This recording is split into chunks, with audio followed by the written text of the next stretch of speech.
Bueno, buenas tardes. Vamos a iniciar la segunda clase teórica en el curso de peregrinaciones medievales. Y tenemos como ponente a Florian Ferrero. No sé si me escucháis bien.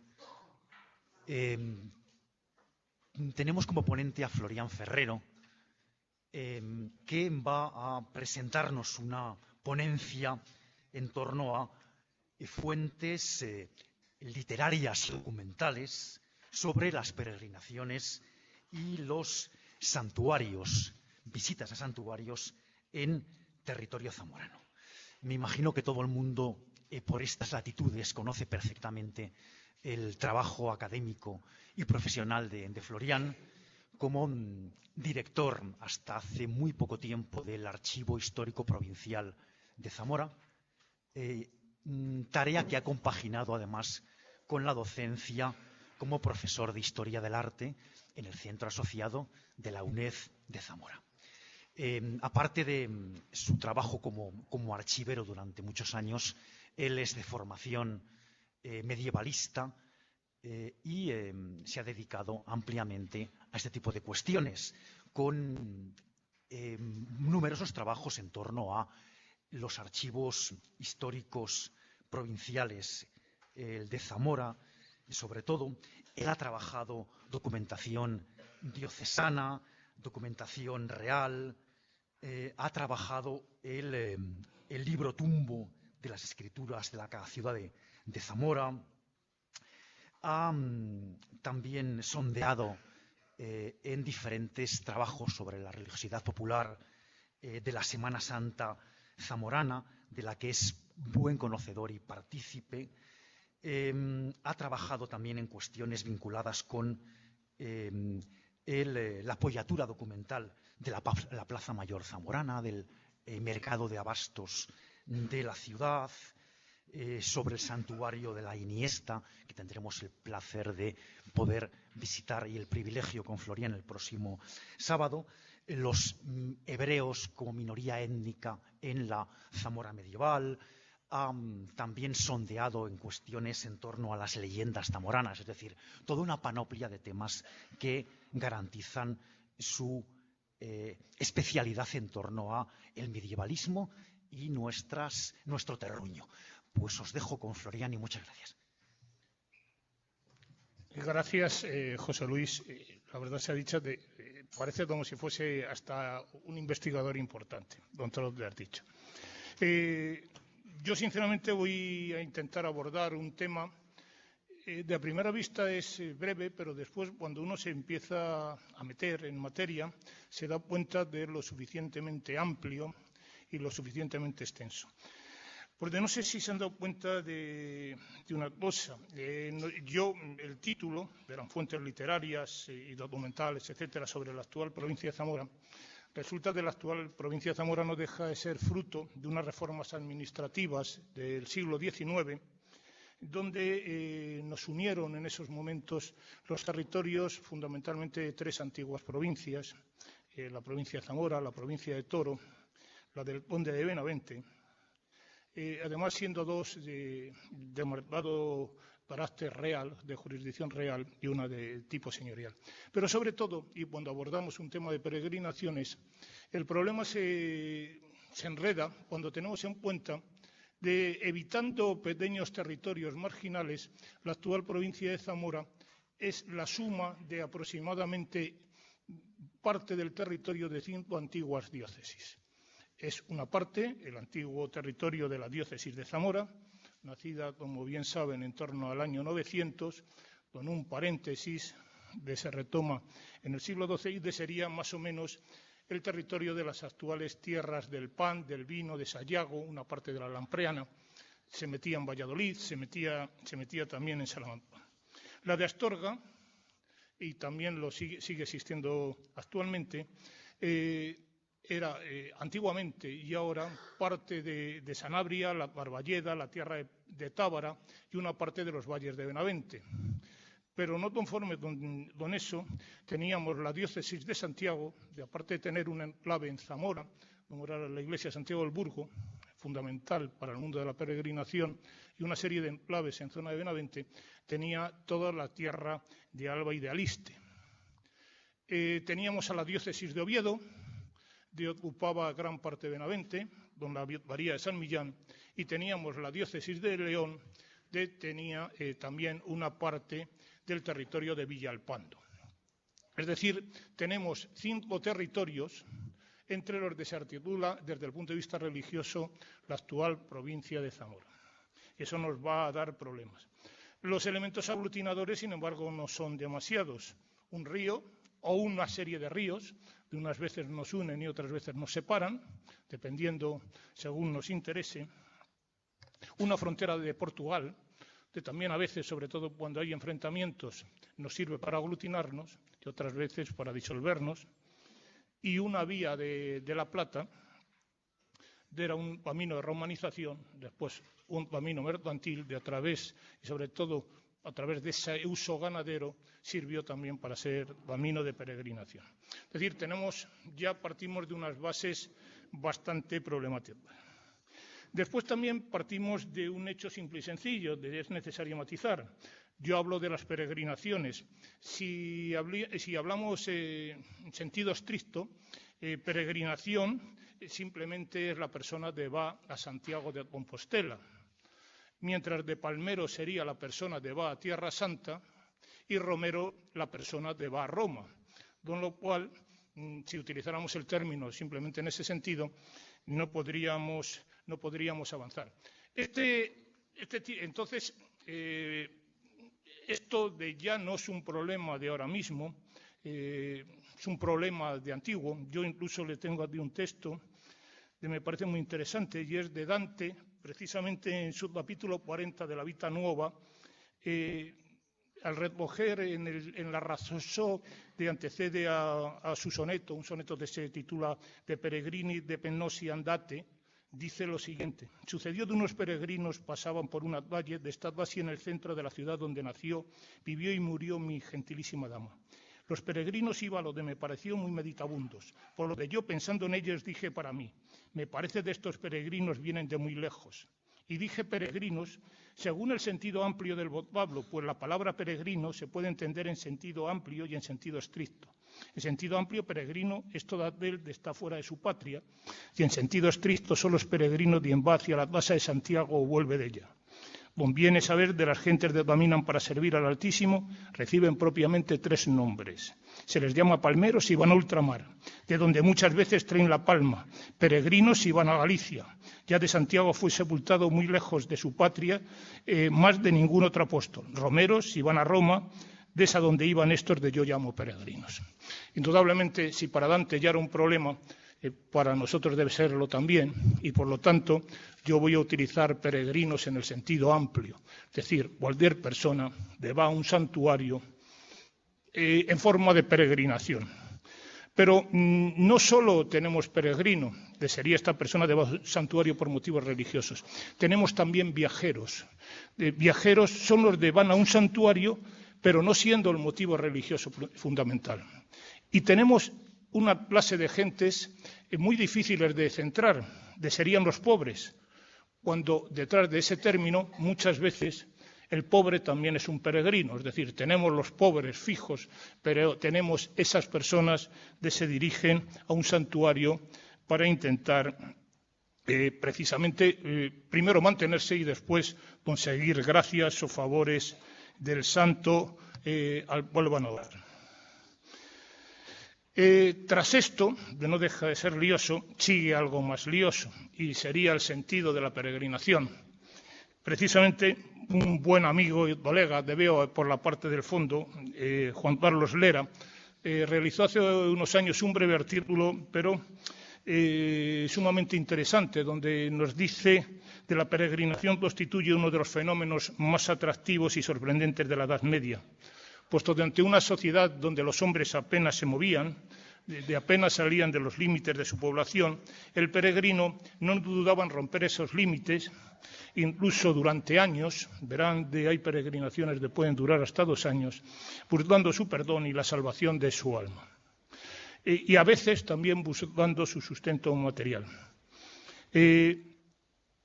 La peregrinación, como decía Diví, no deja de ser uno de los fenómenos más importantes de la piedad de los laicos en la Edad Media, puesto que los santos eran intercesores, y en esa peregrinación se buscaban diversas formas. Unas veces se iba por ascetismo, tenía una experiencia purificadora, otras veces se iba por penitencia, otras veces iban por motivaciones puramente profanas, el atractivo de un viaje, y también influyeron el desarrollo económico, la existencia de una masa monetaria cada vez mayor, que permitía el intercambio de productos. Por lo tanto, también a veces se metía una especie de comercialización extraña por debajo de esas peregrinaciones, y indudablemente dentro de los motivos religiosos. Y dentro de los motivos religiosos, la Iglesia siempre procuró la peregrinación fuese de vez en vez más fuerte, hasta el punto de no dudó en variar la frecuencia de los años santos, inicialmente 100 años, para que hubiese una movilidad mayor. Los atractivos de los años santos verán intentaré ver a lo largo de mi intervención cómo nos ha movido siempre. Si por el gobierno de Galicia y por todo el Estado fuera posible, se hacía años santos compostelano, no como ahora, cada años, cada 2 o 3. Bueno, pues en su momento también se intentó hacer lo mismo. Era un buen negocio para todos. En la Edad Media, la peregrinación, partimos de una base de normalmente no tenemos en cuenta porque no lo hacemos. La peregrinación era un viaje de ida y de vuelta, no nos engañemos.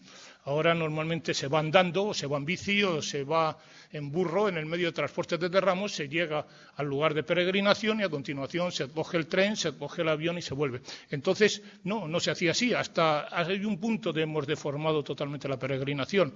Nadie se le ocurría ir a Santiago de Compostela llevando una concha. La concha se traía al regreso. Eso era la señal de haber llegado a la orilla del mar. Me imagino que las vieiras no se vendían nada bien por Zamora, ni en el centro de Alemania, ni por París. Es decir, eran símbolos, eran viajes de ida y vuelta. Los caminos eran peligrosos, había que cruzar vados, no siempre estaban fácil de pasar.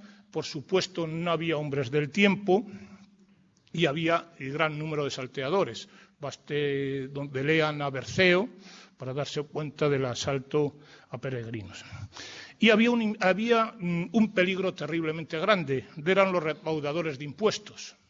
Los recaudadores de impuestos se basaban en que la mayoría de los peregrinos no conocían las normas de tipo económico en el territorio donde estaban pasando si eran de fuera de él, con lo cual les imponían todos los impuestos que era posible para de esa forma lucrarse.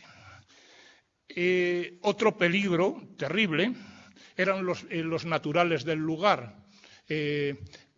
Todo natural de un lugar, cuando venía un peregrino y lo veía despistado, pues intentaba aprovecharse. O sea, aparte de venderle un hueso de algún santo titular de la zona, solía ser bastante rentable, pues le cobraban, le vendían productos a altísimo precio para lo que valía en ese momento.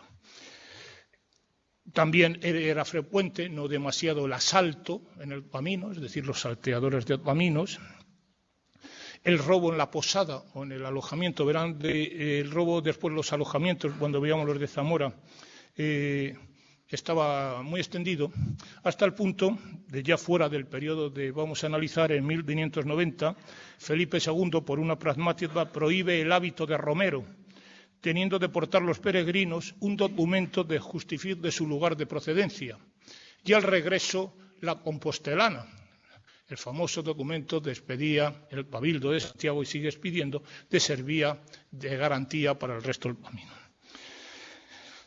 Había muchísimos elementos, muertes en el camino y demás, pero iremos viendo algunos de ellos, porque si no podemos estar hasta el día hasta pasado mañana. Ya centrándonos algo en la provincia de Zamora, los lugares de peregrinación, de visita en la provincia de Zamora, eran bastante numerosos. Jerónimo Martínez de Vega, en 1617, nos describe ese contingente de peregrinos que pasan por Zamora. Nos dice, le cito textualmente: asimismo, los que van en romería a Santiago de Galicia, después de haber en Zamora visitado el santuario donde están los cuerpos santos de San Ildefonso, arzobispo de Toledo, y de San Atilano, obispo de Zamora, y otros santuarios grandes de ella hay, van luego desde allí con particular afecto de devoción a visitar Nuestra Señora de la Iniesta. Es una de las citas más interesantes que tenemos de peregrinaciones en Zamora. Nos está diciendo cuál es el santuario de más interés en la ciudad de Zamora. Indudablemente, anterior de todo el mundo lo sabíamos, la iglesia de San Pedro y San Ildefonso, donde estaban los cuerpos santos de San Ildefonso y San Atilano, siempre era objeto de visita. Había otro gran templo a visitar, la catedral. La catedral tenía una cofradía de Santiago, tenía una capilla de Santiago, y desde la segunda mitad del siglo XIII incluso había una capellanía, la capellanía del Cántaro, fundada por el obispo don Suero, con la misión de mantener un gran botafumeiro en el centro de la catedral, en el crucero de la catedral. Se hacía maniobrar por un grupo de poleas, las cuales todavía existen en una dependencia catedralicia, y dos grandes vigas atravesadas en la base del cimborrio. Era un botafumeiro en barro, se ponía en funcionamiento en las grandes solemnidades de la catedral, la mayoría de los sábados, y cuando el olor nauseabundo de los peregrinos hacía que el aire de la catedral se volviera bastante irrespirable. Es decir, lo de Pásate era, por todos los indicios, no era un botafumeiro de movimiento lateral, sino era más bien de subir y bajar. Indudablemente el peregrino visitaba las dos iglesias de Santiago, Santiago del Burgo, que además era de la diócesis de Santiago, y Santiago de las Heras o de los Caballeros. Y respecto a templos de devoción, visitaba San Antolín, don la Virgen de la Concha, don Nuestra Señora San Antolín, posiblemente la Virgen más peregrina de toda la diócesis de Zamora, de hecho sigue teniendo su concha, y sobre todo sede de la cofradía de Santiago. Desde finales del siglo XV se convirtió en cofradía de Nuestra Señora de San Antolín y del Señor Santiago, y de hasta bien avanzado el siglo XVI hizo desfilar en la romería de la Iniesta a un personaje vestido de Santiago Apóstol, personaje por los amplios ropajes y la máscara que llevaba y demás. Tenía un ritual especial, le tenían de dar de desayunar por la mañana cerezas, lo cual no sé si sería muy rentable, y a continuación lo tenían de llevar en la procesión del brazo de dos personas, y al pobre hombre en 1495, en los famosos incidentes de la romería, lo molieron a palo los alguaciles del corregidor, pero aún así siguió saliendo en los años siguientes. Visitaba también normalmente la iglesia de San Torcuato, donde estaban los restos de San Boal, donde era un santo de ayuda a peregrinos. Y bueno, después se iban a la Iniesta. En el santuario de la Iniesta tenía además unos lugares de rito en esa peregrinación. Los peregrinos se tenían de parar donde se sigue parando la cofradía de la Virgen de la Concha, en el denominado Teso de la Salve, donde había una cruz, y era el primer lugar donde se veía el templo, y después entraban en el templo que estaba lleno de devotos. Era un templo fundamentalmente destinado a peregrinos y cautivos, y además tenía un gran hospital y un gran albergue, es decir, con lo cual era un sitio donde era muy fácil la residencia. Al sur de Zamora, el gran santuario indudablemente era el Viso, sobre todo a partir del hallazgo del cuerpo de San Ildefonso y la leyenda de Leune, y bueno, pues la iglesia donde estaba la Virgen del Canto en Toro, la de la Vega en Benavente, los templos de Santa Marta, de Río Negro, del Puente, eran santuarios. También la propia estructura domardal de la provincia al final terminó haciendo que tuviéramos en la cabeza de Domarda un templo donde los fieles acudían desde Malva, a Pajares, a Villarrín. Es decir, tenemos varios santuarios, algunos de los cuales veremos después, y siempre estaban ligados a grandes milagros y a leyendas. En cuanto a las normas legales regulan todo este mundo. Indudablemente tenemos unas normas, intentaré pasarlo más deprisa, de tipo general, que afectan a todos los reinos y a toda la Iglesia. La primera, la más antigua, es la más antigua, me refiero de las que nos afectan más directamente, nos encontramos con una reglamentación en el Concilio I de Letrán, del año 1123, donde en el Canon 16 se señala de en asaltase o agrediese a los romeros que se dirigen a Roma o a otros santuarios de la cristiandad, sufrirían pena de excomunión. Esta regulación del Concilio de Letrán, que se transmite muy pronto al decreto de Graciano, se realiza, lo hace Juan Graciano en torno a 1148, y muy pronto, en unión de una litera de Paulo III, de prácticamente copia este canon del Concilio de Letrán I, se transfiere a la normativa de los distintos sínodos. Así sucede, por ejemplo, dentro del ámbito que nos afecta, en los sínodos que se realizan en Oviedo y en Astorga. En esta materia de sínodos, lamentablemente la diócesis de Zamora es muy pobre en lo que a sínodos se refiere y no tenemos ninguna mención especial. Por lo tanto, no tenemos ninguna mención especial a peregrinos. Sin embargo, en la diócesis leonesa también hay muy pocas normas sobre peregrinos a este respecto, y tan solo en el sínodo de Gonzalo de Osorio del año 1203 se dice solo podrá el Papa dispensar del voto de ir en peregrinación a Tierra Santa de Jerusalén a los que hayan hecho ese voto y no deseen ir, solo el Papa podrá redimirles. En la diócesis de Oviedo, en el sínodo de Cristóbal de Rojas y Sandoval de mayo de 1533, se da una prohibición muy curiosa. Piensen de uno de los grandes santuarios de peregrinaciones, San Salvador de Oviedo. Es decir, cuando decimos, a mí me hace muchísima gracia, y perdonen el inciso, cuando se dice es del camino de Santiago, va por ahí. A Santiago se va por todos los lugares, es decir, por donde había un camino. A nadie se le ocurría, si podía ir en línea recta desde su pueblo por una vía abierta, limpia y donde hubiese tránsito, el subir a Astorga o darse la vuelta por otro lado. Entonces, pero había unos lugares que sí eran muy importantes. Los peregrinos no iban solo a Santiago, los peregrinos iban haciendo unas revueltas por santuarios, es decir, iban pasando por todos los lugares donde hubiese un santuario para poder alcanzar la redención de sus pecados y conseguir la vida eterna. Entonces, uno de esos lugares, de los más sagrados, era San Salvador de Oviedo.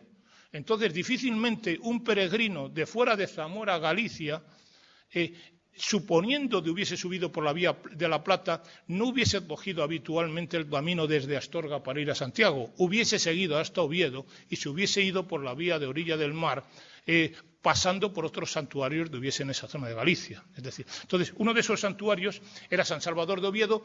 Aparte de ser una de las grandes vías y de las más antiguas, San Salvador de Oviedo resulta que se empieza a encontrar aparecen muchísimos clérigos que quieren decir misa y incluso quieren confesar que son falsos clérigos. Entonces, en este sínodo, lo que se regula es la presencia de los posibles falsos clérigos y se obliga a partir de esos momentos de en cualquier santuario, en cualquier iglesia de la diócesis de Oviedo, incluyendo Benavente y sus alrededores, cualquier clérigo de ese presente o lleva credenciales o no puede decir misa ni administrar sacramentos, salvo, y eso sí lo dicen, fuere persona conocida o devenga en compañía de alguna persona principal o constituida en dignidad y quisiere decir misa. Es decir, si era importante o era conocido, le dejaban. Si no, tenía de traer una credencial de demostrarse que era clérigo. Y también muy interesante, aunque muy tardío, es el sínodo de Astorga de Pedro de Acuña y Avellaneda, de 1553, donde se señala que no se pueden ausentar los clérigos de su beneficio por más de un mes, aunque tengan licencia para ir a un santuario. Como veremos ahora enseguida, en Zamora esa regulación estaba, en la diócesis de Zamora, estaba mucho mejor. Y establece además de donde esa visita a santuario sea a Santiago de Compostela o a Guadalupe. Si no, perdería sus frutos. Y se añade otra cosa, dado de muchos clérigos vienen haciendo el camino, se dedan en nuestra diócesis, cuando haya un beneficio libre, un beneficio bastante, una iglesia bastante, tendrán prioridad sobre la misma los clérigos naturales de la diócesis a los clérigos extranjeros. Había una discriminación hacia los clérigos extranjeros. Cuando en el fenómeno de redondista se van tomando los territorios del Tajo, empiezan a surgir normas de tipo civil. De las primeras normas de tipo civil está el Cuarto Concilio de León, celebrado en 1114, donde se asimilan los peregrinos a los mercaderes para que puedan circular libremente por los reinos de España.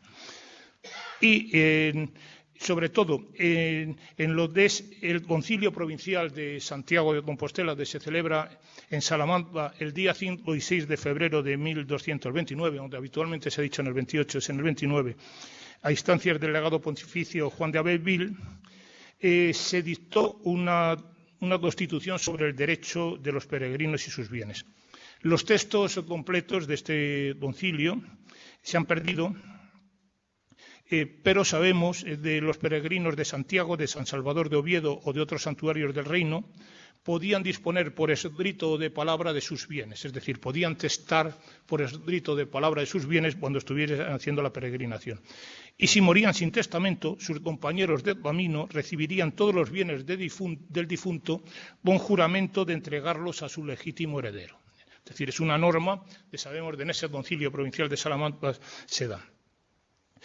En el siglo XIII, al avanzar la frontera más hacia el sur, la legislación aumenta. Entonces, la legislación fundamental van a ser las partidas de Alfonso X el Sabio, hasta el punto de, en la partida primera, en el título 24, todo ello está destinado a los romeros y a los peregrinos. Entonces, tras definir lo que entiende por romero y por peregrino, dice: romero y peregrino se facen los hombres para servir a Dios y a honrar a los santos, y por sabor de hacer esto extrañanse de sus linajes, de sus lugares, de sus mujeres, de sus casas, de todo lo que han, y van por tierras ajenas, labrando los cuerpos, despendiendo los saberes, buscando los santuarios. Establece una serie de protecciones sobre ellos, cómo se les puede proteger, reglamentan totalmente los testamentos, establecen los motivos de las peregrinaciones. Y esto es muy curioso porque dice: las maneras de estos romeros y peregrinos son tres. La primera es cuando por su propia voluntad, sin premia ninguna, van en peregrinaje a alguno de estos santos lugares. La segunda es cuando lo hacen por voto, por promisión de fizo a Dios. La tercera, cuando algunos tenudo de hacerlo por penitencia, del fuese puesta de cumplir. Es decir, tenemos peregrinos que lo hacen por su propia voluntad, hay peregrinos que lo hacen por voto, hay peregrinos que lo hacen por penitencia. Las partidas no añaden un tipo de peregrino. Es el peregrino de hace el camino pagado por otro. Es decir, el ser poderoso, donde se le haya puesto de penitencia el peregrinar, puede pagar a otra persona para que haga el peregrinaje por él. Entonces hay una serie de peregrinos hacen el camino por otro. Eso pasaba en algunas clases privilegiadas de Inglaterra, incluso de la Inglaterra victoriana, donde los castigos físicos se le podría imponer a otro, te castigaban a ti, pero tú pagabas para que lo recibiese otro. Pues más o menos del mismo estilo se hace esto. También se regula la forma de ir a esos santuarios y de hacerlo con devoción y mansedumbre, intentando no hacer mal, etcétera. Y respecto a los albergues, se dice de los albergues se tiene de poder comprar todo lo que fuese menester para el peregrino. Y bueno, y si se hace fuera de precio, pues se pagan una serie de penas. Se garantiza la integridad de bienes, se les exime de impuestos a los peregrinos, todo esto en las partidas, una reglamentación muy amplia y, bueno, y señala incluso las formas de denunciar los abusos sobre este tema. Esta misma protección se presenta en el fuero real, otorgado por Alfonso X a partir de 1255 a varias ciudades, donde se llama fuero real, seguro que saben, del fuero real no deja de ser un privilegio que se va otorgando a ciudades, con lo cual no afecta a todas las ciudades del reino. Por eso he dicho que se otorga a partir de 1255. Zamora no lo recibió, hay ciudades que lo recibieron en distintos periodos. Y hay una reglamentación muy curiosa del año 1434 de Juan II, de precisamente ese año era Año Santo, se da cuenta de hay grandes enfrentamientos entre comerciantes españoles y alemanes, y entonces él da una normativa temiendo de por esa razón se redujese el número de peregrinos, fuese Año Santo y se pudiesen reducir los peregrinos. Entonces se dan una serie de medidas para que no se atenten contra los bienes de esos peregrinos. Hace un momento les decía que había inseguridad en los caminos. Sinceramente, las referencias a viajeros y a peregrinos y la inseguridad no son tan frecuentes como pudiéramos pensar. Entonces, tenemos un testimonio, sin embargo, en Zamora de la segunda mitad del siglo XV, durante el reinado de Enrique IV, donde nos dice Luis Mojeda de cuando se dirigía de Zamora a Valladolid, como no estaban bien seguros los caminos, iba y venía por el dicho lugar de Bamba, porque iba más seguro por allí. Y después nos añade, además, para que no hubiese dudas de cuándo se produjo esto, dice, era en tiempos del alcaide Gastronunio. Si se dan cuenta, Pedro de Avendaño, junto con Juan de Ulloa el Malo, crean una serie de incidentes, determinan en la famosa batalla de Val de la Gallina, en las proximidades de Zamora, donde se resuelve más o menos esto. Cuando pasaban por Bamba, el Bamba de Valladolid, por esta inseguridad de caminos, se paraban en la iglesia de Bamba. Era uno de los lugares de visita. Y es muy curioso porque allí nos dicen varios viajeros, se paraban porque estaba enterrada, aparte de por la santidad del lugar, estaba enterrada doña Urraca, la hija de Fernando I, junto a don Arias Gonzalo y sus hijos. Es cierto que todavía en la iglesia hay una inscripción en Tintillas de 1567 en ese mismo sentido. Lo de confundieron a doña Urraca, puesto de la de está enterrada en Bamba, se retiró al lugar como religiosa, es exactamente la esposa de Fernando II de León. No es la doña Urraca de Zamora, es algo posterior. Los nombres de Arias Gonzalo por la tumba no aparecen, pero bueno, pudo tener algún noble que se llamara Arias. Entrando ya en la documentación más de peregrinaje y más individual de Zamora, pues no hay demasiado. Es decir, así como en la ciudad de León tenemos muchísimos documentos que nos hablan de peregrinos que pasan, en la diócesis de Zamora, y esos peregrinos de León no afectan a nuestro territorio. En la ciudad de Zamora las referencias a peregrinos son mínimas. La primera información es de 1182, del mes de mayo, donde Esteban Peláez renuncia a la ración que tenía en el cabildo de la Catedral de Zamora para emprender un largo viaje a Jerusalén para visitar los santos lugares. Esteban Peláez precisamente lleva a efecto esa renuncia de forma verbal, pero se quiso curar en salud y entonces mandó poner por escrito el visto bueno, el haber estado presente al hecho y haberle oído, de todos los testigos que estaban en esos momentos en la zona donde él lo afirmó. Son exactamente 51 testigos los que aparece. El documento empieza diciendo, estos son los que vieron y estuvieron presentes y oyeron cuando Esteban Peláez dijo que renunciaba a su ración, tal. Y vienen las firmas de los 51 testigos.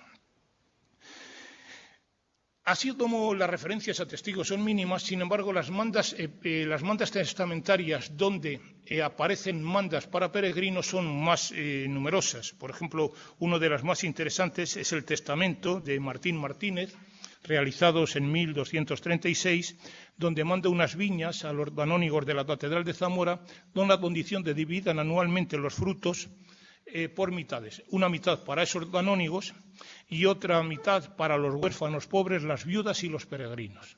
Es decir, este tipo de mandas para peregrinos van a ser bastante grandes. No obstante, el documento fundamental en materia de peregrinaciones en la diócesis de Zamora aparecen las constituciones capitulares zamoranas. Las constituciones capitulares zamoranas es un corpus legislativo sensacional. Se desarrolla en el siglo XIII. La parte que nos afecta a nosotros se lleva a efecto entre 1218 y 1219, diríamos en un periodo entre los dos obispos Martín I y Martín I o Martín Arias y Martín Rodríguez o Martín II, son dos obispos excepcionales que tuvimos en la diócesis de Zamora. Yo tengo la teoría de el famoso obispo que está en la fachada de la Magdalena, es posiblemente uno de los dos Martínez, porque es el momento de ese hace, indudablemente él se retrató junto a don Fruchel en la fachada, eran sensacionales pero al mismo tiempo orgullosos. Y entonces se han conservado esta reglamentación de las peregrinaciones tanto en el Tumbo Blanco de Zamora como en el libro de Constituciones. En el Tumbo Blanco las constituciones se encabezan con un incipit, es decir, con un apartado, esos incipit en el Tumbo Blanco va diciendo de la renta de no sé dónde.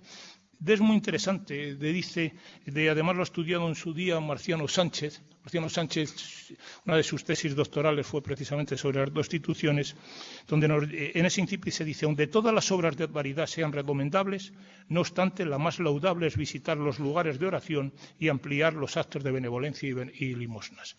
Es decir, es un incipit y a continuación viene el desarrollo de esa reglamentación.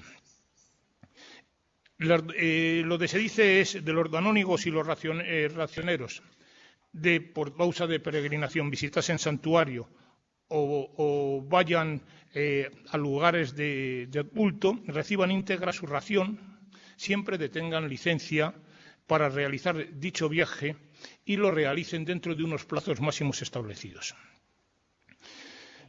Las peregrinaciones de regula son las siguientes. A San Salvador de Oviedo, 15 días. Es decir, había de ir a San Salvador de Oviedo en 15 días de ida y vuelta.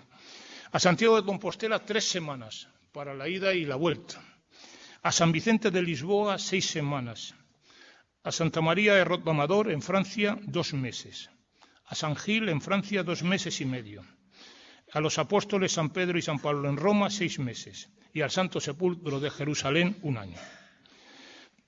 Como pueden ver, no hay ningún santuario de Zamora, ni hay tampoco un santuario que después va a ser muy famoso, es exactamente el de Guadalupe, pero piensen que el de Guadalupe es un santuario tardío, posterior al momento de las peregrinaciones, puesto de Guadalupe, el monasterio se hace a partir de la batalla de Salado de 1340. Es decir, por eso, si tuviéramos documentos posteriores o vemos documentos posteriores a ese periodo, ya segunda mitad del siglo XIV, Guadalupe aparece siempre, pero es lógico que en estos momentos no apareciera.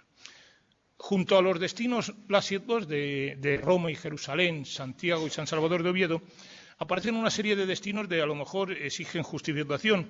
Uno es el de San Vicente de Lisboa, pero el de San Vicente de Lisboa tiene varios motivos de justificación para Zamora. San Vicente, mártir, es un santo aragonés, cuyos restos estaban en Valencia, el patrono de Valencia, y entonces el patrono de Valencia es San Vicente mártir, no San Vicente Ferrer, patrono histórico. Entonces, San Vicente mártir, tras la invasión musulmana, según la tradición, le estoy hablando de leyenda, según la tradición, una serie de valencianos decidieron trasladarlo a Asturias como un lugar más seguro.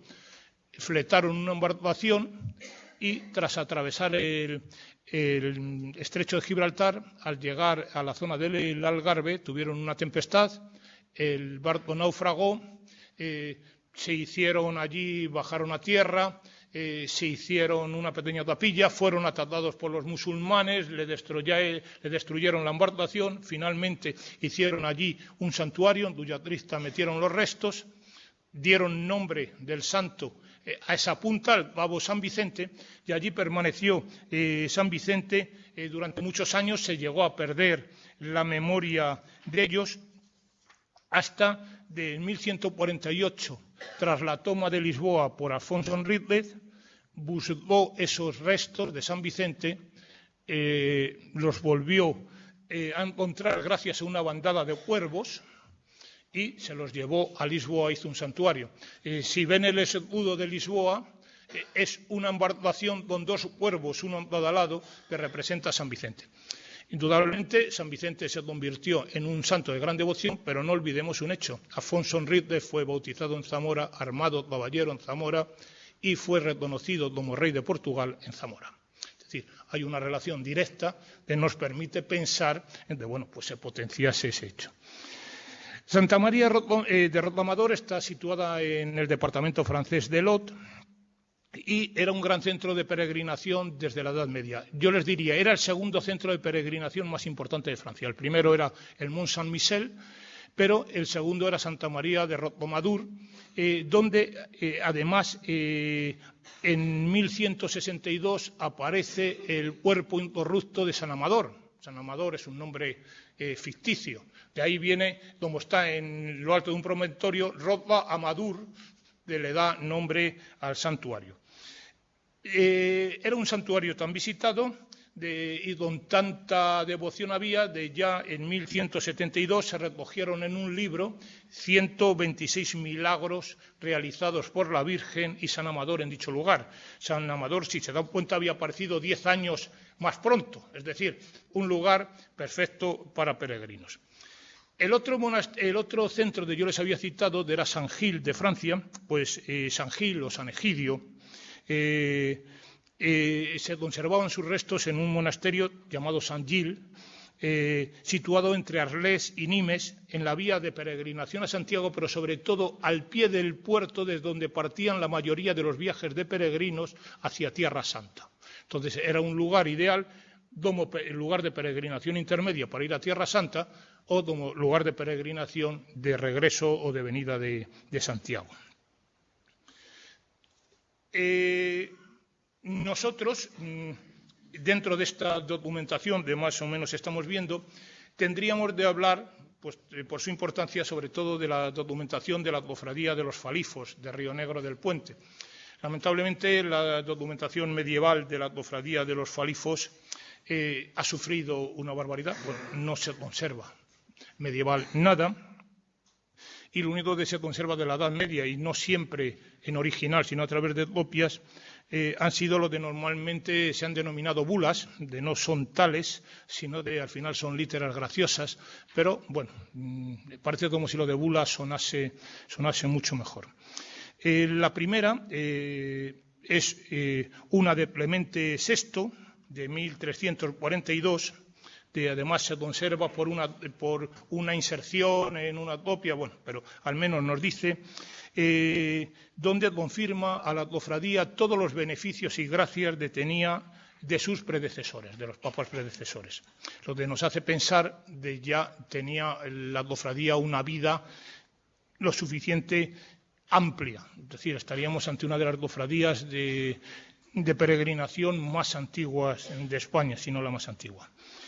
En 1446, Eugenio IV concede una serie de indulgencias donde en su documento señala algo que puede ser de mucho interés, puesto que nos habla de la antigüedad de la cofradía. Dice: informados, pues, de algunos fieles de Jesucristo fundaron hace más de 100 años, es decir, ya estaríamos indudablemente en el siglo XIV, cuando es la otra bula, en la iglesia de la Bienaventurada Virgen de la Barballeda, en la Villa Río Negro, Obispado de Astorga, una cofradía con objeto de propagar su culto y ejercer obras piadosas, le hicieron edificar 35 puentes en diversos ríos peligrosos para mayor seguridad de peregrinos que pasan a visitar el templo del apóstol Santiago y otros piadosos lugares, y fundaron 30 hospitales para recoger y sustentar a los imposibilitados niños expósitos, enfermos y huérfanos. Bueno, sigue el texto. Es decir, si se dan cuenta, nos está hablando de una cofradía con mucha vitalidad,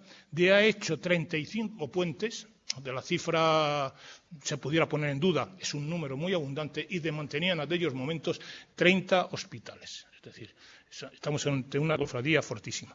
Después tenemos en 1475, 1482, 1502, diversos documentos pontificios de Paulo III, de Sixto IV, donde se concedieron nuevas indulgencias y privilegios, pero todos repiten más lo anterior. Esto sería la documentación sobre peregrinos, propiamente dicho, que tenemos más fuerte. Sobre viajeros y pobres tenemos también algún documento.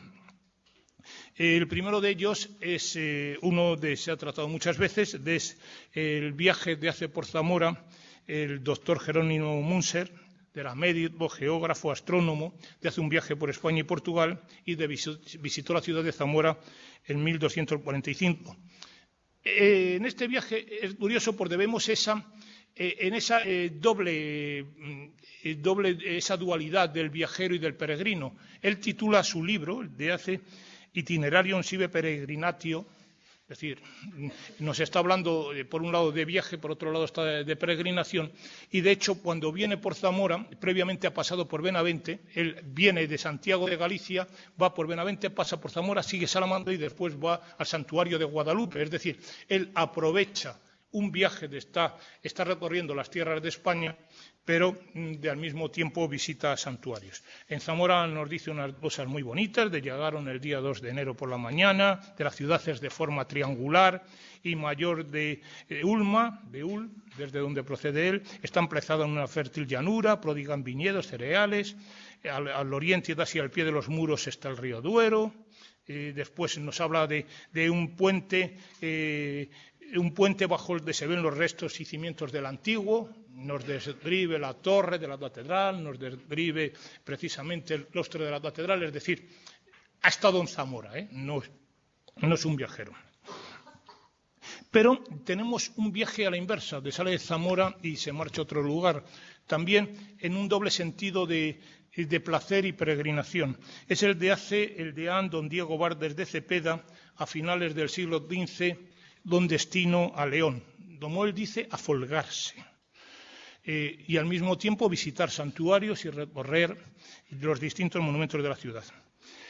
La descripción más bella la hace de San Isidoro de León, donde va a orar ante el cuerpo San Isidoro, la parte religiosa, pero después intenta ver algo más. Y entonces dice: primero hubo de pedir a un clérigo de esa iglesia una candela para ver ciertas sepulturas que están en la capilla de los reyes. Don el deán entraron dos de sus criados y el clérigo citado, y andando mirando las sepulturas de los reyes que estaban en dicha capilla, el clérigo le preguntó de Debus Baba, lo que contestó si sabía de esto viese allí doña Urraca, el cual le respondió de no sabía más, de allí estaba una sepultura, la cual le señaló, de decían de era de una infanta o reina, de hacía muchos milagros y sanaba calenturas, que venían en romería a ella labradores de fuera. En esto, del dicho deán falló una sepultura de doña Elvira, hermana de la dicha doña Urraca, según parecía por las letras que estaban en su sepultura, y de allí fue la sepultura del dicho clérigo, dijo, de facía milagros, y físola limpiar al dicho bueso, el bueso era su criado. Don Sudbapa, y de comenzó a leer las letras que estaban encima, a la redonda de dicha sepultura, y de las más estaban en latín, de letras góticas, y decían así, pone el texto, y redies dis donna, dice...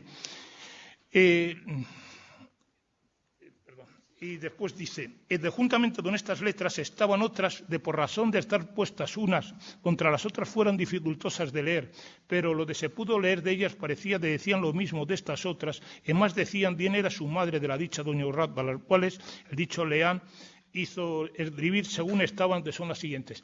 En el documento aparecen copiadas las letras, el deán no ha sabido leerlas, dice nobilis urrat vayacet ot túmulo tumulata, es decir, pero él no las supo leer. Añadiendo de la sepultura era muy alta, tal cual, es decir, nos está, por un lado, describiendo en ese viaje la visita a un lugar sagrado, como es la adoración del cuerpo de San Isidoro, la parte turística del viaje. En referencia a los pobres, serían los otros, asimilados a peregrinos, hay muchísimos ejemplos, pero son muy difíciles de demostrar. El ejemplo más preciso lo tenemos en 1540, es decir, ya tardíamente del espacio de Vemos, año de ante el gran número de pobres que se refugiaron en la ciudad de Zamora, muchos de ellos extranjeros y peregrinos a Santiago, se formaron unas constituciones que previamente contaron con el dictamen de la Universidad de Salamanca, en las de, entre otras cosas, se decía, y le cito textualmente, para evitar el desorden de los vecinos de la tierra, de irse a las tabernas a beber y a jugar y hacer otras cosas mal hechas, incurriera en pena de 600 maravedís todo el de entrar en ellas y el tabernero que consistiera en beber o en jugar. Es decir, esos pobres alborotaban, alteraban precios, jugaban y demás, y en esas precisamente constituciones de 1540 se nos regula ese movimiento de pobres. ¿Dónde se alojaban esos peregrinos de venían a Zamora, a los alrededores o de salían fuera? ¿Dónde comían? ¿Dónde se curaban en caso de enfermedad? Pues bueno, hospitales, alberguerías, mesones eran esenciales en el mundo peregrino. Las alberguerías, piensen, eran también al mismo tiempo auténticos hospitales y los mesones eran también al mismo tiempo posadas. De las alberguerías que tenemos en Zamora Ciudad, y voy a citar prácticamente solo las de Zamora Ciudad porque tenemos cientos, estaba la del Deán, también se llama a veces de los canónigos, nos aparece por primera vez en 1220. Es el momento de Martín II, Martín Rodríguez, le dona la tercia de los diezmos de las iglesias de San Simón y San Julián del Mercado de los Bueyes para poder mantenerla. Estaba situada al pie de la avenida del Mengue. En 1260, además, los miembros de la Cofradía de Santa María y San Julián llegan a un acuerdo para repartir las ventas que hacían en el atrio de la iglesia y con el paso del tiempo esa alberguería se transforma en un gran hospital. Pues otras alberguerías que tenemos, pues miren, en esos momentos tenemos el de la abuela del chantre García Peláez, la de las Heras, la de San Frontis, la de Santa María, la del arcediano Esteban, la del canónigo Juan Domínguez a la Puente Vieja, la del obispo Don Suero y María Velasco, su madre, la del padre del maestro Fruchel o la del sepulcro del arcediano Don Pedro Anáez. La de las Heras es bastante interesante. El primer documento es el testamento de don Rollán, de finales del siglo XII, principios del XIII, donde le dona, precisamente en su testamento, lechos, colchas, mantas, colchones, para poder mantener esa alberguería, es decir, para que las personas de allí residieran. La de don Aldovino, estaba pegada a la iglesia de San Frontis, pues es fruto puro de la repoblación. Si van a la iglesia de San Frontis verán cómo don Aldovino Perigó la fundó. Después tenemos dos alberguerías simplemente conocidas por el testamento de Girard Fruchel, son muy curiosas, son la del arcediano Esteban y también por la de la Puente Vieja y demás. Tenemos la de Suero Pérez, la del obispo don Suero Pérez, previamente fue de su madre, es decir, tenemos alberguerías bastante. Respecto a los mesones, en ese doble sentido de lugar de comida y lugar de alojamiento, había dos junto a la iglesia de San Juan de Portanueva, de la propiedad del Cabildo. Allí próximas habían otras dos posadas. Y tenemos un documento muy curioso. Cuando en 1501 se produce la visita a la ciudad de Zamora de la princesa de Gales, yo no sé si sabrían muchos de la princesa de Gales, vino a visitar Zamora en 1501, se destinaron al alojamiento de los jefes de militares que la acompañaban la denominada Posada de Villafañe, estaba muy cerca de estas de las plazas, pero no sabemos exactamente dónde estaba, pero debían ser unas posadas para personajes de alto standing. Con el paso del tiempo se van constituyendo nuevos mesones, pero sobre todo tenemos a finales del siglo XV una reglamentación hermosísima sobre el uso de los mesones por forasteros y por peregrinos. Lo primero que dice, de ningún hombre forastero pueda estar don mujer de la mancebía de la ciudad ni de otra parte, de no sea su mujer propia conocida, ni de dama para ello, ni de día ni de noche en dichos mesones. Si se dan cuenta, la mancebía de la ciudad estaba en los Arenales, entre Olivares y Gijón, y era propiedad municipal. Es decir, por un lado estaba lo deshonesto, pero por otro lado la mancebía para eso estaba y producía unos ingresos muy fuertes a la ciudad. No iban a hacerse la competencia con los mesones. Tampoco podían ir a esos mesones gente de mal vivir. Si alguien estaba más de 3 días era necesario hacérselo saber a la justicia, para de esa manera tomase nota. A los huéspedes de los mesones había de entregarle ropa de dama, lumbre y aderezo donde guisasen sus comidas, agua, sal y manteles limpios. Para las damas tenían de dar paja limpia, colchón, 2 sábanas, una manta frasada, un alfamar, 2 almohadas, todo bueno y limpio, si no serían multados. Y se dan los precios, si se traía mula, si no se traía mula, si se venía don criado, si se compartía dama, si no se compartía dama. El compartir la dama era bastante frecuente. Basta con observar cualquier relieve o capitel medieval donde aparezcan los 3 reyes magos para verlos los 3 tumbados en la misma dama y tapados los 3 juntos. Es decir, era bastante frecuente pudiera hacer. Si esa dama se utilizaba sola acompañada, estaba aislada, es decir, estaba sola o estaba en una habitación compartida, si se traía mozo, si precio de la paja, es decir, se regula todos los aspectos, hasta tenía de tener buenos pesebres, y los pesebres no tenían de tener agujeros para que no se perdiese la cebada, no podía haber cerdos, precio de esa cebada, etcétera. En cuanto a hospitales, bueno, pues tenemos también muchísimos. Desen cuenta de simplemente en lo que hemos visto de Río Negro del Puente se nos está hablando de 30 hospitales fundados por ellos en la zona. En Zamora tenemos una referencia exactamente de 1389, donde el chantre Gómez Martínez nos dice que había 4 hospitales. Lo cierto es que esos hospitales fueron variando a lo largo del tiempo.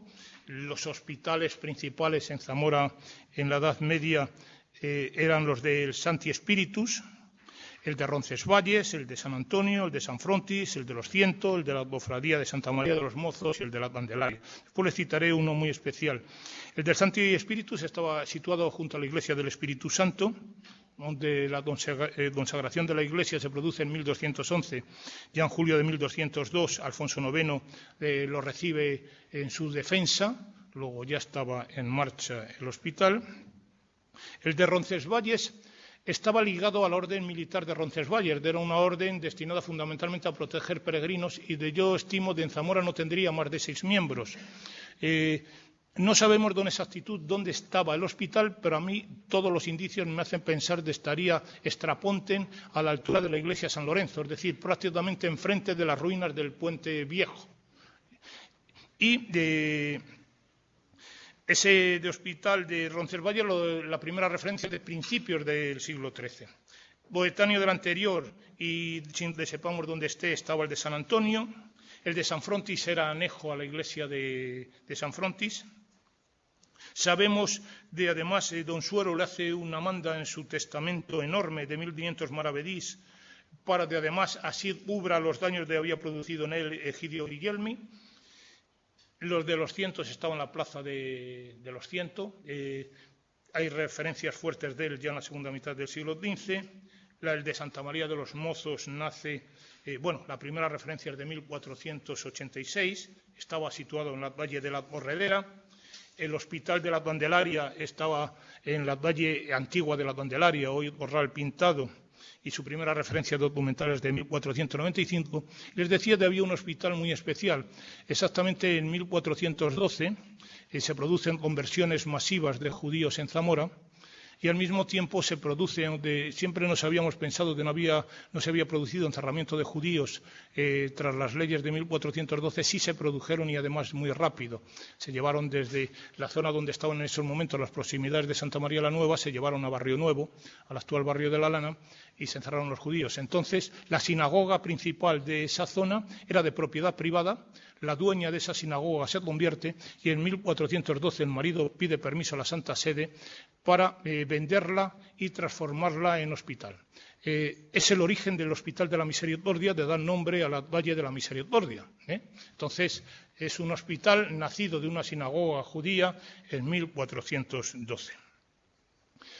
Aparte de estos hospitales teníamos el Lazareto o los Malatos, era como se denominaba tradicionalmente, estaba en San Lázaro, y era el hospital destinado a leprosos o personas con enfermedades contagiosas, fundamentalmente las personas que tuvieran tuberculosis, con lo cual también muchos peregrinos terminaban en el de los Malatos. Y a principios del siglo XVI sabemos de la construcción de lo que iba a ser un gran hospital, siguiendo el modelo del Hospital Real de Santiago, el actual Hostal de los Reyes de Atoliotbos. Este hospital iba a ser hecho, no sé si lo he dicho, por Hernando de Porres, en el barrio de Babañales, y hubiese sido uno de los mejores edificios plateresos posiblemente de la zona. Terminó, dado la bajada de hubo fortísima de peregrinos en este periodo, terminó siendo el convento del monasterio de las Dueñas. Si alguno ha tenido la oportunidad de entrar en la Tahona de las monjas, allí puede ver parte de los medallones y relieves de este hospital, cuya portada se vendió a mediados de los años 50 del siglo XX por 50.000 pesetas, y de nadie sabe dónde fue el destino. Se lo compró el ayuntamiento, esa portada, y hubiese sido un edificio excepcional. Al final se cortó y las Dueñas se trasladaron a él. Todavía forrados con azulejos se pueden ver unos relieves hermosísimos, donde hemos tenido la suerte de poder entrar. Junto a estos hospitales estaban Toro, había tantos de Monzamora o más, había monasterios, tenían sus hospederías, sus hospitales, Valparaíso, Moneruela, etcétera.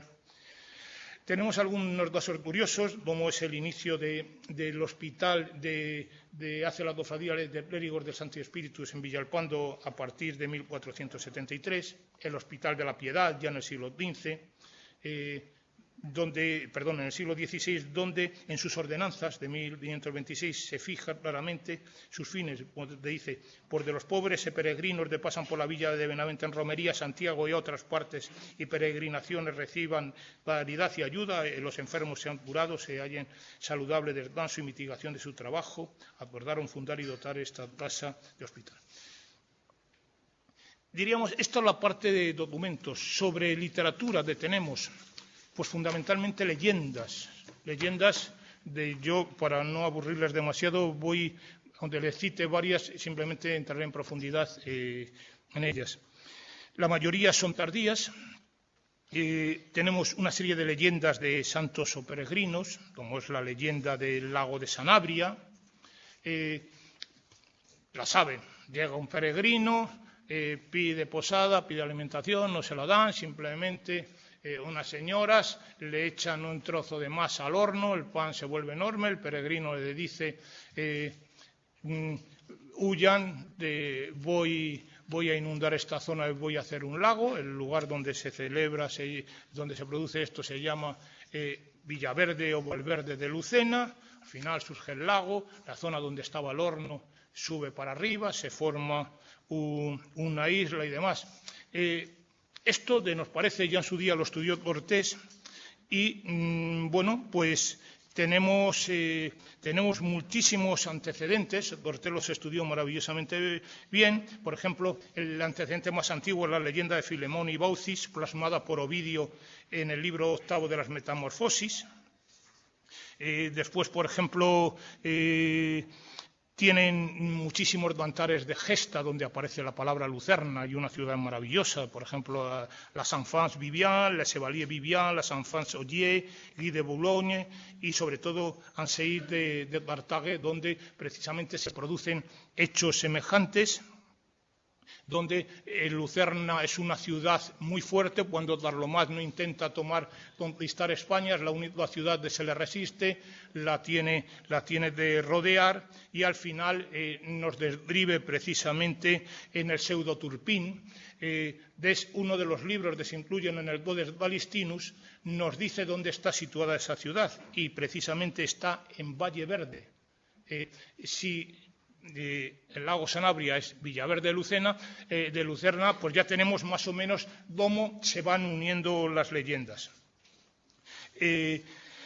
Precisamente todo eso se une y al final se forma una leyenda del mismo estilo, tiene origen francés y posiblemente a través de peregrinos o monjes nos llega a Zamora. Otra de las leyendas de peregrinos, San Atilano, en este caso al contrario, San Atilano no es de venga de peregrino a Zamora, San Atilano se va de peregrino a Tierra Santa desde Zamora. San Atilano piensa que los males que está teniendo la ciudad son fruto de su forma de actuar. Entonces se marchan, saben que tira el anillo, el anillo se va al río, nada más pasar el río se produce un terremoto, el terremoto destruye, donde no causa víctimas, destruye el puente, él está en Tierra Santa, está unos años por Tierra Santa, hasta que tiene una visión, le dice vuelve, cuando va llegando a las proximidades de Zamora, se para en la hospedería San Vicente de Bantú, donde está el cementerio, donde viene todo lleno de andrajos, él pide ayudar a cambio de alimentos, abre el pez, le aparece el anillo, se le pone el anillo, milagrosamente suenan las campanas de la ciudad, aparece revestido de ropajes y bueno, pues todo se produce.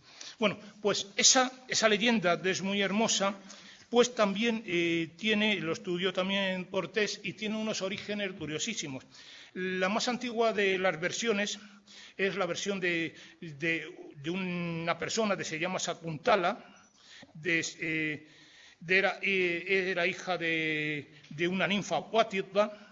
Nada más nacer, la ninfa la abandona en el bosque, donde la protegieron y alimentaron las aves, hasta que la encontró el sabio Banúa, la lleva a su ermita. En un momento dado él pierde la razón, ella tira el anillo al río, entonces, bueno, pues él recupera la razón cuando recupera el anillo del río a través de un pez. Es decir, esa sería... En el mundo griego, por ejemplo, está la historia del tirano Polícrates de Samos, de lo narra Heródoto, donde también tenemos un pez de trago un anillo y demás. En las Actas Santorum hay exactamente santos de tiren anillos y lo recuperen de peces, pues tenemos a San Arnulfo, a San Maglorio, a San Mauricio de Rouen, a San Ambrosio de Bahor, a San Metrón de Verona, a San Bentilgermo de Glasgow y a San Atilano. Es decir, tenemos infinidad de ellos. La más famosa y demana directamente de la de Zamora es la de Arnulfo de Met. De Arnulfo de Met es el bisabuelo de Carlomagno y después, al de darse viudo, se retiró a un monasterio y, bueno, pues allí, antes de ser consagrado obispo, tiró su anillo a las aguas del Mosela, recuperándolos porque se consideraba un pescador, y los recuperó años después en el vientre de un pez y se puso el anillo. Entonces también como San Atilano se le representa con el pez. Estas, diría, son las dos leyendas. Leyendas muy curiosas, nos hablan de peregrinaciones en el siglo XVI y XVII en Zamora. La del Tránsito, la Virgen del Tránsito, la hacen peregrinos llegan al convento. Es decir, saben que después lo hacen milagrosamente y, según la tradición, no completaron la Virgen porque una monja curiosa se asomó a verlos antes de haber terminado la obra. Yo le puedo decir, yo he visto descalza a la Virgen del Tránsito muchas veces y le he hecho fotos, tiene todos los dedos de las manos y de los pies. O sea, o los ángeles terminaron la obra o alguna monja la ha terminado a posteriori. Otra leyenda de peregrinos que tenemos en Zamora, los santos barberos relacionados con San Pedro de la Nave, donde saben de Julián, sale un día a bazar, va a dispararle a un ciervo, en el mismo momento de dispara una flecha al ciervo, le dice el ciervo no me mates, porque si me matas matarás a tu padre y a tu madre. Entonces él, al final, como ya lanzó la flecha, el ciervo lo mata, él huye, se marcha del país, se marcha a tierras extrañas, se enamora, se casa con una mujer, pero los padres desesperados lo van persiguiendo por todo el mundo, al final lo encuentran, un día de él estaba fuera, la mujer los mete, como venían cansados, los mete en la cama matrimonial, entonces llega Julián, los ve allí, dice mi mujer tiene amante, mata a los dos, en ese momento aparece la mujer, un drama, y entonces tras eso, pues bueno, se arrepiente, se van a San Pedro de la Nave, se ponen a pasar barderos, se producen toda la serie de milagros que vieran y allí están. Así tenemos infinidad de leyendas. San Boal, que curiosamente dos de los santos más santos de Zamora, los que formaban parte de ese gremio de los cuerpos santos, uno de ellos era San Boal y San Ufate, a los dos se le asignan a territorio zamorano y sin embargo tiene San Baudilio y San Ugat del Vallès en la zona de Cataluña, es decir, son santos repetidos. Bueno, pues San Boal también, bueno, pues se considera zamorano y se dedicaba a pasar peregrinos por el Esla. También tiene una serie de sufrimientos y demás. San Amaro, un santo de fuera, pero de bueno se termina estableciendo, después de venir de peregrinación de Santiago, se establece en Carvajales de Alba y tenemos unas hermosas leyendas. San Blas también está por tierras zamoranas y bueno, es terrible porque pide alojamiento viniendo de peregrinación en una vivienda, la mujer tiene la comida en la lumbre, pero decide no dársela, entonces la retira del fuego y no les da de comer, no come ni ella, ni le da al marido y demás. Bueno, y al final los castiga San Blas con un mal de garganta y al final le hace repetir una frase, le dice San Blas, repita conmigo, San Blas bendito pidió posada, la cena hecha y no cenada. Así se la manda a repetir 3 veces, la otra se arrepiente y ya está. Y respecto a santuarios y hallazgos, indudablemente, la leyenda del hallazgo de los cuerpos de San Ildefonso y San Atilano, aunque sea de inciso, San Ildefonso se pierde la memoria por usado de adopcionismo. Como Elipando, su sucesor, era un adopcionista, en un momento dado, Elipando señala como uno de sus grandes maestros en teología a San Ildefonso, y San Ildefonso es borrado más o menos del culto, nadie quiere saber nada de San Ildefonso. Cuando se resuelve el problema del adopcionismo y se demuestra que San Ildefonso no ha sido adopcionista, curiosamente aparece el cuerpo a los pocos días. Es decir, bueno, pero sería uno de los grandes motivos de santuarios. Por ejemplo, en otros motivos de santuario, el de la Virgen de la Iniesta, el hallazgo en la Iniesta de esa imagen por Sancho IV, el del santuario del Viso está ligado al hallazgo del cuerpo de San Ildefonso, puesto que es el pastor que estaba junto a la zona de Bamba, se le aparece la Virgen del Viso, por eso Virgen del Aviso, para decirle dónde estaba el cuerpo santo. Tenemos lo mismo la de la Virgen del Panto, de Sabed del Labrador, cuando la tierra golpeaba sobre una piedra y hasta de le habla la piedra por ver a la Virgen. O la Virgen de la Vega de Benavente, se vence a Orés, el musulmán, a base de tirarle pedradas en un puente. Y así podríamos seguir añadiendo santuarios. Y el último de ellos, el Cristo de los Afligidos de Villarrín, con esto termino, era un Cristo tan feo, tan feo, tan feo, del obispo lo mandó retirar y de precisamente Leocadia, una mujer del pueblo, allá por 1460, le pidió tantas veces a Dios de no tirasen al Cristo, del Cristo se transformó y es lo que celebran, todavía hace 4 años celebraron precisamente el 550 aniversario de la transformación del Cristo. Yo con las personas que tengo confianza de Villarrín siempre le digo lo mismo. Si este es el Cristo guapo, ¿cómo sería el anterior? Pero bueno, eso no se le puede decir a todos los de Villarrín. Si se dan cuenta, tendríamos para estar muchísimo tiempo hablando de documentación, leyendas y tradiciones, pero me parece de 1 hora y cuarto es suficiente. Así de nada, muchas gracias.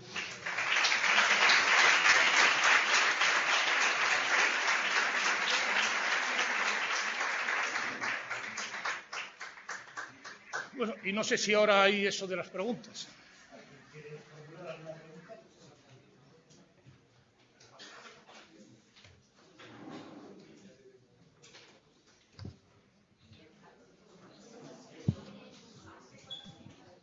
Sí, buenas.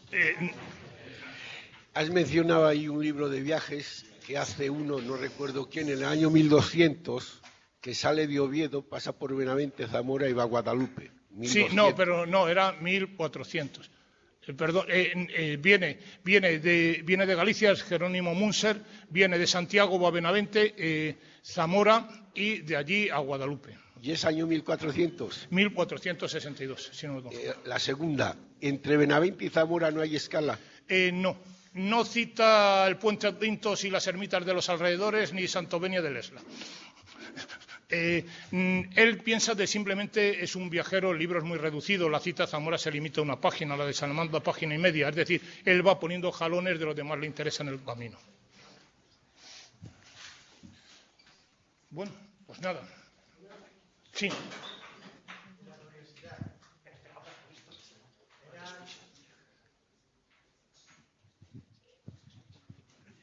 ¿Eran siempre peregrinos o había peregrinas? Había de todo, había de todo. Había hasta mancebas. Vamos a ver, indudablemente, de acuerdo con lo que era la vida del mundo medieval, era más normal de fueran solos hombres, pero indudablemente la mujer se movía. Difícilmente, y tenemos, vamos a ver, el más, yo creo que la referencia más antigua que tenemos de una peregrinación, la de Egeria, era una mujer. Entonces, hombre, el número de hombres era superior al de mujeres, pero mujeres iban por el camino. Lo de pasa, al menos en la documentación zamorana no se plasman, pero todo nos hace pensar de si estarían.